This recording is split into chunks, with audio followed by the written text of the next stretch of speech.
Différents faits divers nous interpellent et nous incitent à la réflexion. Ils annoncent un événement imminent et d'une grande importance. Mais comment l'analyser? En écoutant Jean-Claude qui, à la lumière de la Bible, t'accompagnera et te permettra d'être prête, d'être prêt pour le retour de Jésus. Note que les éditions spéciales sont disponibles sur YouTube. Quelle est la réponse 2?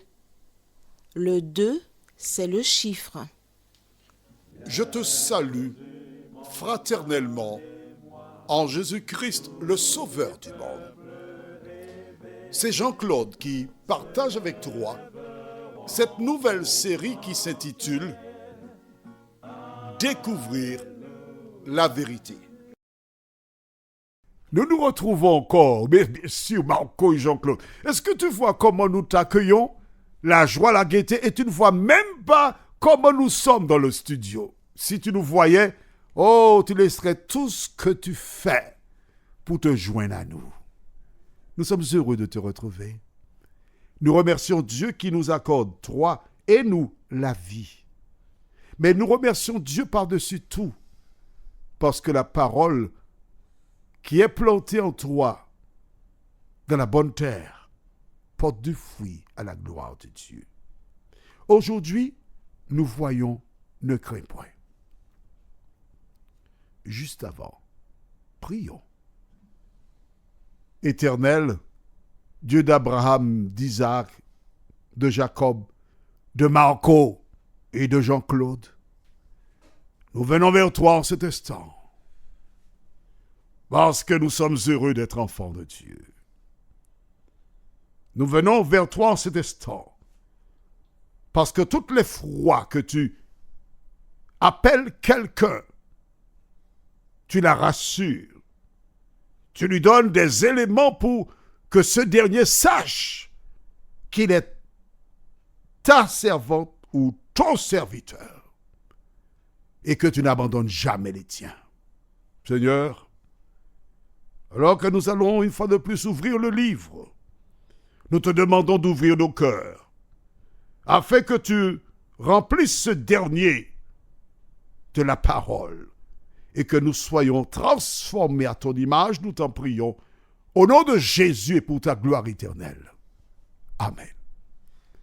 Nous n'avons pas le nombre d'années de différence entre Joseph et Benjamin. Mais nous savons que Benjamin était un bébé fragile. Benjamin était un bébé spécial. Pour comprendre partiellement, ce que nous avons de Benjamin se trouve dans le livre de Genèse 35, les versets 16 à 19. Genèse 35, versets 16 à 19. Est-ce que tu as trouvé? Afin que tu comprennes bien, lorsque Jacob, qui fuyait son frère Ésaü, s'est rendu vers la demeure de son grand-père, vers son oncle Laban, il alla vers une source et il posa des questions pour savoir, mais savez-vous où se trouve Laban? Étant donné qu'il se posait des questions comme par hasard, mais le hasard n'existe pas dans le plan de Dieu. Dieu a l'horloge. Soudain, les bergers présents déclamaient, voici la fille de Laban qui arrive. Et quand Jacob tourne la tête, il regarde, il lui semble apparaître devant ses yeux une étoile polaire qui transforme son être. En un instant, il est émerveillé par cette créature si belle, si douce, si agréable. Il y tombe amoureux.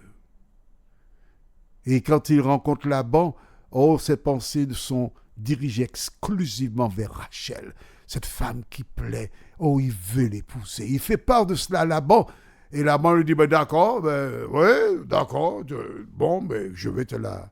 Ouais, mais tu vas me servir pendant 7 ans. Il dit, il n'y a aucun souci. Et il va servir Laban pendant 7 ans, juste pour avoir Rachel. Il avait peut-être un petit calendrier, et chaque soir, avant de s'endormir, il passait une pointe pour biffer le jour et compter le nombre de jours qui restaient. 6 ans, 11 mois. 6 ans, 11 mois, 30 jours, 1 jour. Et lorsque la 7e année est passée, Laban, lui, il n'a pas de problème. Hein. Il n'a pas gardé le calendrier. Et Jacob doit lui dire, écoute, mon ami, mais tu m'avais dit 7 ans. Les 7 ans sont passés. Ah oui, c'est vrai. D'accord, je te donne Rachel. Je voudrais que tu comprennes la douleur de Jacob pour avoir Rachel.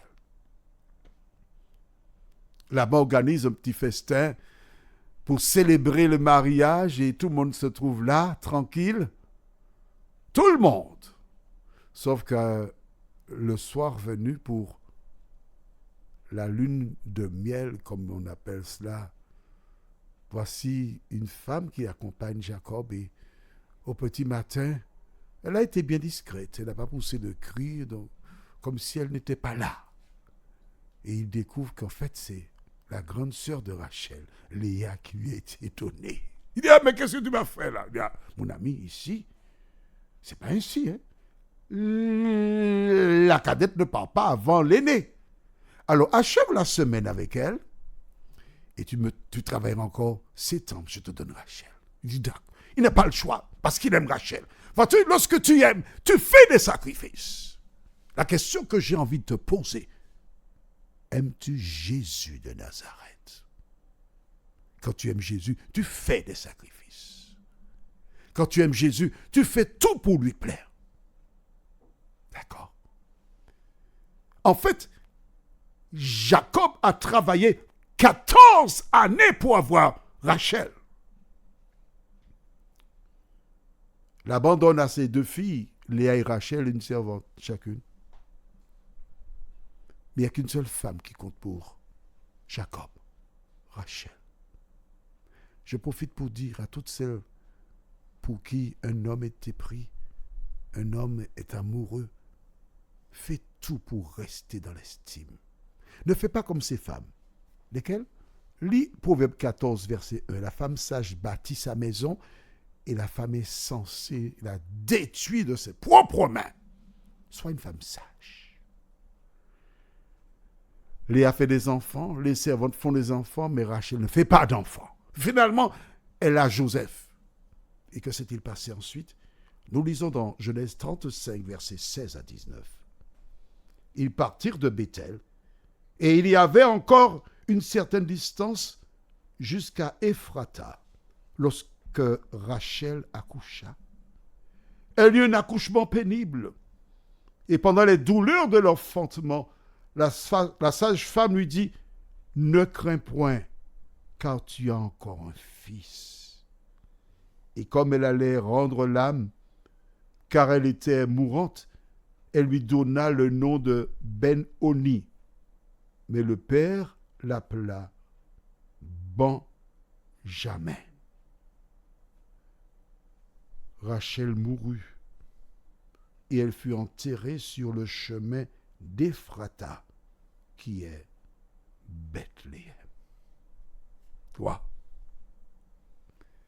essaie d'imaginer la souffrance, le désarroi de Jacob. Quand il entend, il est content d'entendre le petit qui est né. Mais soudain, il regarde le corps de Rachel qui se relâche. Le corps de la femme de sa vie. La femme qu'il a aimée. Rendre le souffle de vie. Et tout ce qui lui reste, c'est ce petit bébé, ce nouveau-né, qui est sorti de cette femme qu'il aimait.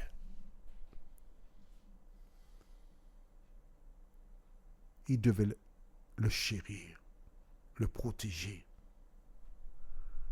Parce que toutes les fois qu'il regardait Benjamin, c'était le corps de sa Rachel. Il existe beaucoup d'hommes qui vivent des expériences comme Jacob et qui vont transférer l'amour sur l'enfant de la femme qu'ils aimaient. Mais je voudrais te dire, qui que tu sois, c'est vrai que tu as aimé une femme, mais il existe des enfants qui souffrent de ton comportement vis-à-vis de l'enfant préféré. Il existe des enfants qui sont malheureux. Et même celui que tu vas chérir par ton comportement, tu le rends malheureux. Joseph connaissait toute l'histoire de Benjamin parce qu'elle lui a été contée. Il comprenait pourquoi le père l'avait protégé, gardé ainsi que lui.